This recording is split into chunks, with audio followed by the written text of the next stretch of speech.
that's an appropriate segue to the second position, which would say or stipulate certain grounds for which divorce would be permissible. Right. And so we have the Mark and the Matthew passage where Jesus, the portrayal of Jesus' words in the Gospels are there. I really think it's important to bring in Paul's understanding in 1 Corinthians chapter 7 of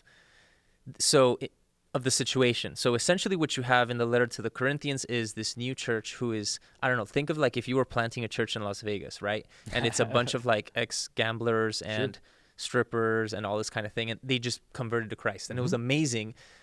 But there's a lot of work to be done in discipling and in mentoring these people out of a different previous lifestyle. That's kind of how I think about the Corinthian church, because they're so embedded in pagan culture. And Paul's constantly saying like, guys, we don't do that anymore, kind of thing. So people are asking like, wait, hey, like I'm married to a non-believer and they left. What do I do? Right. Do I divorce or not? And so it's really interesting to me that the initial standard or the initial prescription is as much as you can remain as you are. If you're free of marriage, if you're single, remain as you are. If you're married, like, don't even get married, right? It's like, I wish more people like you could be single like I'm single, so we could do more cool gospel stuff. Exactly. Which usually ends in like being beheaded somehow, but sure. For sure. Yeah. If you are married, remain as you are. Yeah. So you have, I think this is an interesting distinction, right? Because you could have two Christians and still have the same possibility of whether there's sexual immorality or some sort of emotional or physical abuse where one person it's like they're acting like they're not a Christian. Yeah, right? Absolutely. Or you could have somebody who married a non-believer, and so they're like, well, I don't have to abide by those standards. Right. So this is really interesting as we get into the second position where some Christians will say, hey, there are circumstances in which divorce would be permissible. Right. So what are some of those? Yeah, so we would see, certainly we see sexual immorality as one. Certainly we see emotional abuse as one. Yeah. Physical abuse, child abuse is huge. Huge. I also think this would carry over into monetary discussions as well, right? Because when we talk about this idea of maybe somebody is like hoarding money or lying about money, like kind of compulsively lying about the way things are, or like gambling debts or things like that. Like those types of things can bankrupt, like not just literally, but like emotionally a family as well. And so those things to me seem to all fall under the umbrella of like abdicating your responsibility to the other there. In other words, intentionally choosing to break the vow. Yeah. So that you're no longer a covenant keeper. Well, you're married to something else. If that persists. Right? Interesting. Kind of so it's almost like idolatrous then. Yeah, yeah. Like you're choosing some other thing rather than your spouse. And so here's the question then.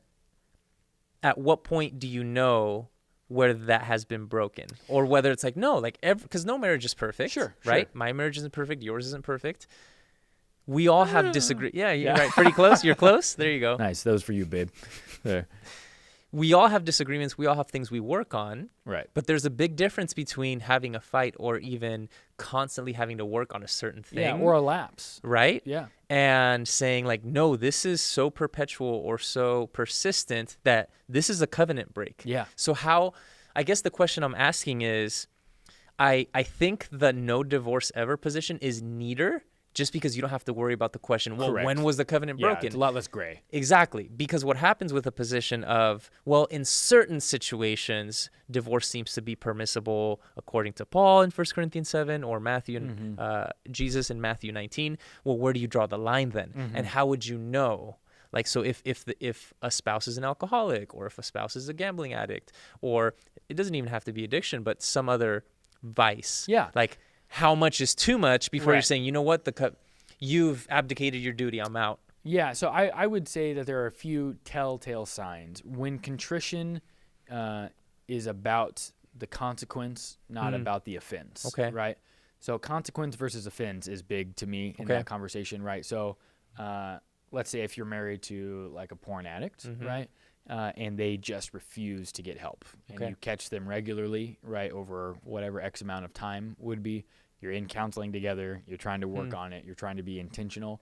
When your intentionality is met with a wall, right, like some type of stone wall experience, then to me it begins to signal the idea of the ultimatum situation, where it's like, hey, look, either you get this together or I'm leaving you there. Because, we were joking at the top of the show, but like actually the word divorce is not something that my wife and I use in the house, like even as a joke, right? Because it is that serious to us. And I think, though, the best honest advice I can probably give to somebody walking through the situation is it's probably not a decision that you should arrive at your own. Mm-hmm. It's probably wise to have some third-party professional in that mix to dialogue with you. So I think a counselor is absolutely fundamental for this part of the conversation. Yeah. That if divorce is popping up in your head as like hey, it's not a far off thing on the horizon, like it's actually just a couple streets away. Yeah. Like you need to be having that conversation out with a counselor, because there is irreparable harm that's done to the family, to you, to your relationships, and blah, blah, blah. So, but ultimately I think it's when, the sadness is more if we're getting caught there than violating the covenant of the marriage. Correct. Yeah, I think that sounds right to me. That sounds like a helpful way to be able to measure, if you can, somebody's attitude about it, because it's not empirical, right? It's not scientific. How sorry are you right now? Yeah. Where are you on the repentance meter? It It doesn't work that way, right? But somebody's actions are going to be a reflection of their attitude. Always. And so it's not just the verbal covenant that needs to be reaffirmed. It needs to be in actions. Yeah. And I see what you're saying, that the beauty of grace and restoration comes and is manifested after such pain and harm and Paul hurt. leaves the door open for that, right? By saying, like, if you're going to be divorced from your spouse, you can be reconciled to your spouse later, right? And if that is the ultimate end for your marriage, then hopefully, right? I mean, I know that if that would be the end for me and my wife, I would want that to be the ultimate goal, to get back there, and so correct. Maybe sometimes it takes that severe of rock bottom circumstances for somebody to respond by God. Yeah. And so the statement there, or in effect the criteria there, is the other person's response, right? Because you can't control the other person's response. And so what they're doing for the betterment or worsening of that reconciliation should be an indicator. Yeah. I also think that there's an important part of how pastors and leaders in churches can walk with couples and marriages in churches in these situations. And I think the integration of so pastors aren't magicians, right? And they're not going to reconcile. So we're tipping the hat here to professional counseling and the importance of having somebody who is an expert in these understandings of dynamics and backgrounds and why things are happening, not just that they're happening. These things together would be super, super beneficial. And seriously, go see a counselor. Yeah. Consider this your PSA. Absolutely. I mean, you've talked about, doing that before.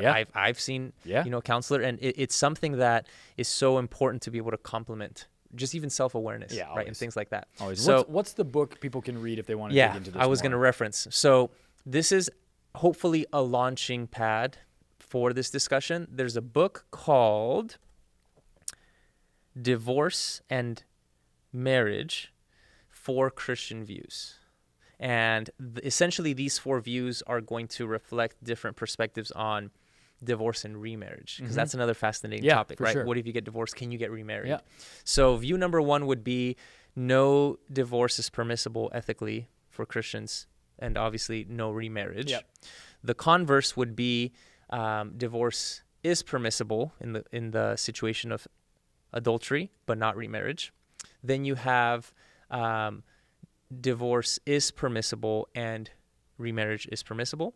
And then the 4th would be divorce is not permissible, but in the case of widowing or a bereavement, then remarriage would be permissible.